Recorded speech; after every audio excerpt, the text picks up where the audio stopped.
Thanks for your interest in this overview of the electricity grid. With energy and the environment in the news, PJM Interconnection hopes this video will help explain the basics of the U.S. electric system. The electricity grid really consists of three distinct elements: generation, transmission, and distribution that form a system to deliver electricity to the consumer. Here's how it works. The electricity grid is a term used to describe the system and equipment required to get electric power from where it is made or generated to consumers in our homes and businesses. So why is it called a grid? Think of the local roads and highways in your area. There isn't just one road to get you from your house to your job or the shopping center, is there? The road system is a huge grid with lots of ways for you to get from any given point to another. This way, if there is an accident, you still have other ways to reach your destination. The electricity grid is similar. If power lines are down or there's a problem in one place, there are other paths for electricity to get to the consumer.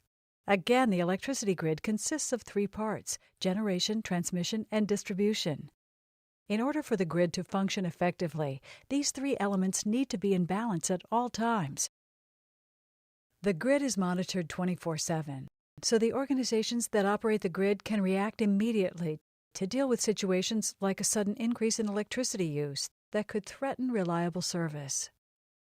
Generation consists of the sources of the electricity used to power homes and businesses. Generation refers to the power plants where electricity is generated.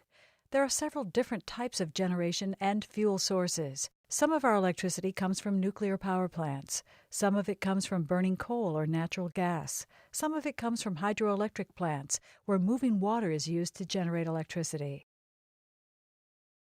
Today, one of the growing sources of power is the wind. Where a hydro plant uses moving water to generate electricity, wind generators use moving air. When the wind blows in the Great Plains or even on the ocean, we can use wind generators to produce electricity. The electricity generated from these different sources moves over the transmission part of the grid.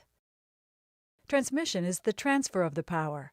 Transmission moves very large amounts of electricity at high voltages over long distances, getting it closer to where it will be used. If you think about our road system again, transmission lines are like the interstate highways and major roads that get you across the state or across country, but not all the way to your destination.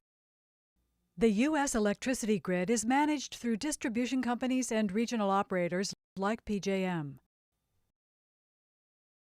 Distribution is the final element of the grid, the delivery of electricity to the consumer. Returning to our roads analogy, if transmission is the interstate highways and major roads, then distribution is like the local roads that get you from the highways to your home or business. Distribution is the most recognizable part of the grid to the public. It's the local power lines, transformers, and other equipment that you see every day around your town or neighborhood.